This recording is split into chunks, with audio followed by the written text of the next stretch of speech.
De nuevo, don Juan comprendía las razones del hijo. No había otro remedio que buscar un taller más a gusto del neófito. Y como éste pronunciara el nombre de Francisco Pacheco, otro pintor de fama y también paisano, dicho y hecho, Diego ingresaba en el taller deseado, cuando solo tenía 12 años de edad y media, poco más de vara y media. La escritura por la que el padre de Velázquez estipula que su hijo pasará a depender de Pacheco lleva fecha del 11 de septiembre de 1611. Una parte del curioso documento reza así: como padre legítimo e administrador que soy de la persona e bienes de Diego Velázquez, mi hijo, de edad de 12 años, poco más o menos, que está constituido debajo de mi dominio paternal, otorgo y conozco que le pongo a depender el arte de la pintura. Con vos, Francisco Pacheco, maestro de dicho arte y vecino de esta ciudad, en la colación de San Miguel, por tiempo y espacio de 6 años, cumplidos primeros siguientes, que empezaron a correr desde el primero día del mes de diciembre del año que pasó a 1610, para que todo dicho que el dicho mi hijo os sirva en la dicha vuestra casa y en todo lo demás que le dijeres y mandares, que le sea honesto y posible de hacer, y vos le enseñéis el dicho vuestro arte bien y cumplidamente, según y como vos lo sabéis, sin le encubrir del cosa alguna,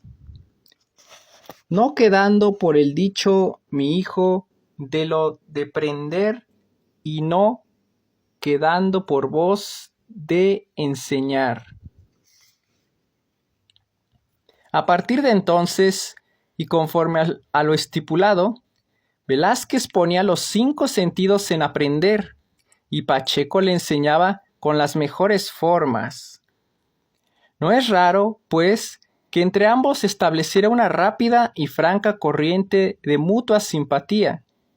Y no era solo esto, con ser ya bastante, sino que Diego se inició en otras cuestiones. Habida cuenta de que el taller de Pacheco era frecuentado por las más preclaras figuras de la intelectualidad de Sevilla, así como el maestro gozara de la consideración de muchos encumbrados personajes, entre ellos don Juan de Fonseca, sumiller de cortina de su majestad, y el prepotente conde duque de Olivares. Las buenas amistades de Francisco Pacheco se debían a que, a semejanza de Pablo de Céspedes, fue además de pintor, escritor y docto humanista, distinguiéndose por su gran fervor religioso, y llegó a ser nombrado censor de la Inquisición. Así, el taller cenáculo de Pacheco puede considerarse como un precedente de la academia que, años más tarde, fundó Murillo, también en Sevilla. Muy contento estaba, pues, Velázquez con su nuevo maestro, hombre pacífico y distinguido, con modales de gran señor, que había recorrido media Europa y residió mucho tiempo en la corte de España, hasta regresar a la ciudad del Betis, donde por la exquisitez de su arte y la bondad de su carácter, se le eligió para alcalde vedor del oficio de pintores. Pero la mayor alegría de Diego consistía en que Pacheco le dejaba campar por sus respetos. Ahora, el aprendiz tenía un maestro que no le cohibía. Por el contrario, alimentaba sus gustos, aunque, a decir verdad, Velázquez todavía no acertaba a formular lo que quería. De momento, sus predilecciones denotaban buscar la realidad para no apartarse de ella ni un ápice.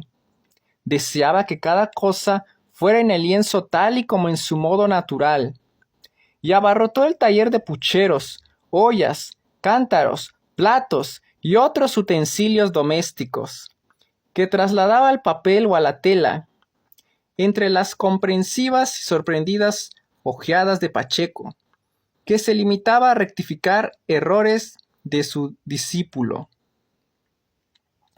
Aquella manía por pintar viejos cacharros no la comprendían sus compañeros, y es que los gustos de Velázquez distaban mucho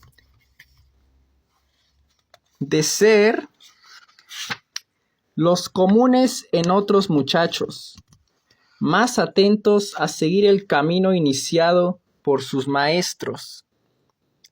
De este modo de entender el arte, se limitaban a copiar estampas con figuras de Rafael y Miguel Ángel, ante la indiferencia de Velázquez, al que llegaron a preguntar: ¿cómo es posible que no os guste copiar imágenes de los dioses y os sirváis de esos tan viles instrumentos? La respuesta no se hizo esperar, y fue tajante: prefiero ser primero en la grosería que segundo en la delicadeza. Al decir grosería y delicadeza, se refería, claro está, al natural y la copia respectivamente. Con aquella feliz expresión, Velázquez daba a entender que en copiar bien un puchero no le ganarían tal vez ni el gran Rafael ni Miguel Ángel, mientras que en copiar las estampas de estos siempre le aventajarían los dos. Poco a poco, Velázquez hacía progresos con sus pinceles, y ya no se conformaba con copiar el vulgar cacharro. Había llegado el momento de plantearse nuevos problemas relativos a la luz.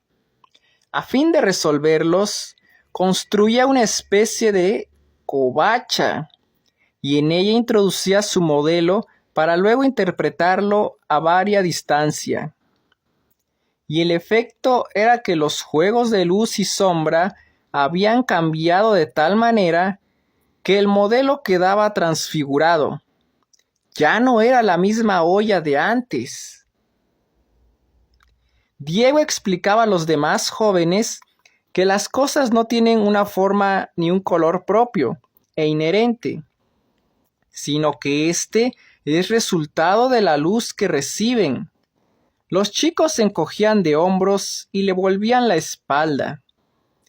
El único que escuchaba con atención las observaciones de Velázquez era Pacheco, que ya sentía admiración por aquel mocete moreno y juncal, su discípulo predilecto, aunque se empeñara en copiar de la realidad más que en aprender los principios de un realismo insincero. Cierto día, Velázquez se llevó al taller a un chicuelo del barrio de la Feria, que le serviría de modelo en diversas acciones y posturas, ya llorando, ya riendo, sin perdonar dificultad alguna. Otras veces eran estudios de animales, pescaderías y bodegones con perfecta imitación del natural.